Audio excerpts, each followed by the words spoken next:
नमस्कार. श्री निसर्गदत्त महाराज दैनंदिन चिंतन भाग 125 आणि 126. प्रथम भाग 125.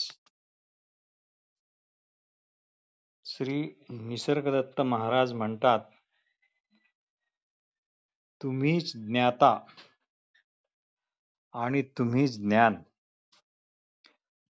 तुम्हीच समाधानी आणि तुम्हीच समाधान सुद्धा, तुम्हीच विश्रांती घेणारे आणि तुम्हीच विश्रांती, तुम्हीच ध्याता आणि तुम्हीच ध्यान. इथे द्वैत औषधालाही नाही, पण उपलब्ध झालेल्या ज्ञानातून, त्या अशा ज्ञानातून नेमके आपण आपल्याला अमके तमके असे समजतो आणि मग व्यर्थ अशा गुंताळ्यात पडून, ज्यामुळे हे अमके तमके कळणे शक्य झाले, त्या गोष्टीला, त्या सद्वस्तूला आपण पार विसरतो, म्हणजे तिकडे लक्षच देत नाही. ज्या दृष्टीमध्ये संसार आहे, ही दृष्टी कधीच दृष्टीपथात येणार नाही. तुम्ही व्यर्थच स्वतःवर थोपविलेल्या अमुक तमुक अशा खोट्या ओळखीवर प्रेम करून स्वतःची पूर्णानंद स्थिती मात्र भंग करीत आहात. यामुळे काया ही काया आहे, हे जे सर्व जाणणे शक्य झाले, ते चित्स्वरूप त्या अगोदरच्या असणेपणाने असल्यामुळेच. पण जाणले इथपर्यंत ठीक, पण ते आपले मानले, देहबुद्धीला वाव दिला, ती बळावू दिली, इथेच मात्र सर्व चुकले. ज्याला स्वरूप दर्शन झाले, त्याला भूत भविष्य नाही. जेव्हा तुम्ही तुमच्याकरता काही ठरवता, त्याच वेळी तुमचा पाय भविष्यात अडकलेला असतो, तो वर्तमानात राहत नाही. श्री निसर्गदत्त महाराज मोठ्यातले मोठे क्रांतिकारक असे विधान करतात. ते म्हणतात, जगातल्या ऐकलेल्या आणि वाचलेल्या पण सगळ्या गोष्टी बाजूला करा, दूर करा, पूर्ण रिकामे व्हा, कोरे कोरे व्हा, मग जे उराल तसे असा हीच खरी सहजावस्था आहे. आमचे असे हे म्हणणे ऐकून तुम्हाला जे काही विचारायचे, जी काही माहिती जमा करायची, ते तुमचे म्हणणेच शांत होते, कारण तुमचा आता हा स्वभावच झाला आहे की काहीतरी विचारून ते फक्त जमा करून ठेवावे, याशिवाय तुम्ही जगूच शकत नाही. एखादाही शब्द ऐकण्यापूर्वी, कोणाचाही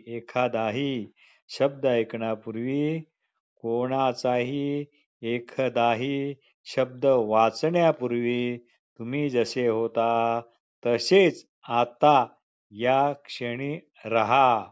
पण ऐकलेल्या वाचलेल्या चा कचरा सरळ फेकून द्या. सगळे शब्द कुचकामी ठरवा. सहज तुमच्या ठिकाणी अवांछितरित्या आपण आहो. आपले असणेपणाने आलेले जे शुद्ध असणेपण आले, तेच आपण नेमके लक्षात घेतले नाही आणि त्याची जागा देहबुद्धीला लक्षात घेण्यात आली. त्यामुळेच इच्छा, आशा, भीतियुक्त जीवन आपण जगू लागलो. चिदानंद मावळला, पण त्याचे महत्त्व कळले नाही, म्हणून तो देहाला देह मानण्यात मूर्खपणा आपण वापरल्या गेला. म्हणून तो देहाला देह मानण्यात मूढपणे वापरल्या गेला. जसा धोब्यांनी मौल्यवान पैलू न पाडलेला एखादा मोठ्या हिऱ्या सारख्या दगडाने तो साधा दगड समजून त्याची घाम येईपर्यंत कपडे घासत बसावे, तसे आपले झाले. मूळ चैतन्याचा विसर पडला की देह त्या चैतन्यालाच आकार देते. तैसे आपुले निविसरे, तैसे आपुले निविसरे, चैतन्यच देहाकारे, आभासोनी आविष्कारे, देह पणजे. अध्याय 18 ज्ञानेश्वरी ओवी 324. भाग 126. विचार केल्यानेच विचार येतात, म्हणजे विचारापाशी अजून विचार येतात.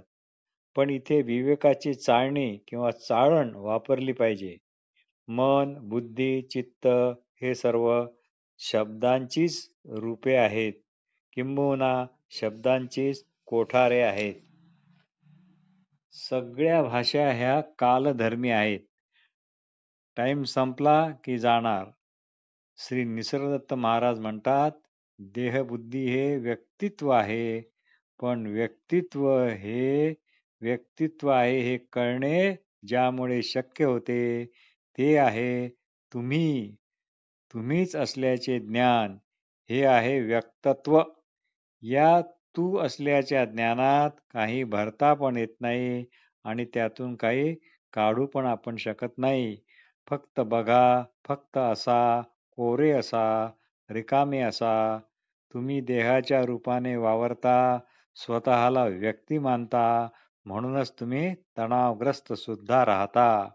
गर्भाशयात मी कसा होतो आणि असा तयार झालो, हा स्वतः संबंधी पण असा कधी विचार तुम्ही केला आहे का?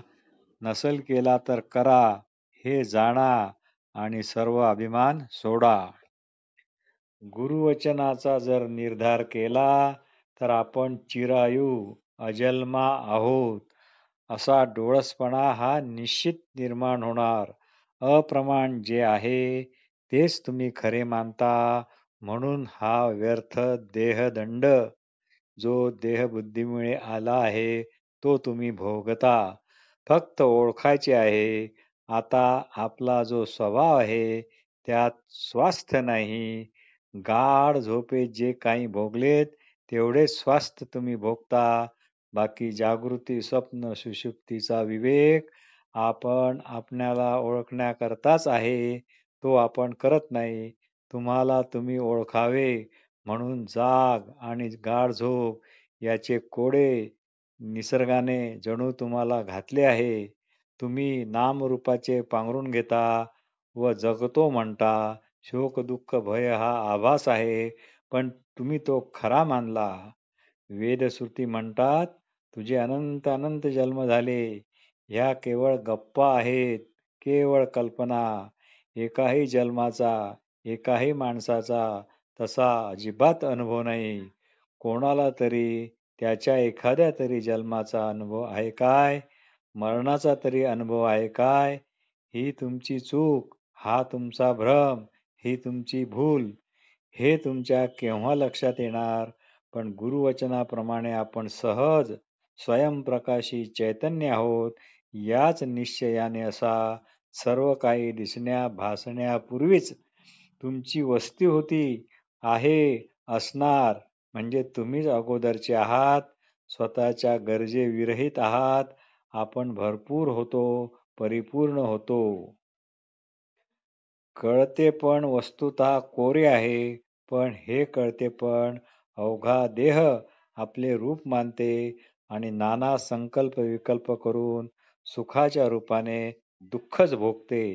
देहाचा जन्म म्हणजे आपला जन्म, देहाचे मरण हे म्हणजे आपले मरण, असे मानणे हा चक्क महाभ्रम आहे.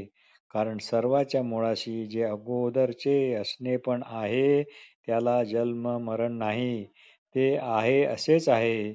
जन्माचा आणि मरणाचा कुणाला कधीही प्रत्यक्ष अनुभव आलेला नाही. जन्म ही एक स्वप्न पीडा आहे, हे लक्षात ठेवा. देह आपले रूप आहे, ही आठवण मरायला हवी. मग तुमची स्थिती ही माझ्यासारखीच होईल, असे श्री निसर्गदत्त महाराज म्हणत. तुम्ही नसताना मन नाही, जाणीवेच्या मागे पुढे काही नाही. जाणीवेच्या अगोदर काहीच नाही. जाणीवेच जाणीवेच्या अगोदर आहे. जाणीव हीच सदाचीच आहे.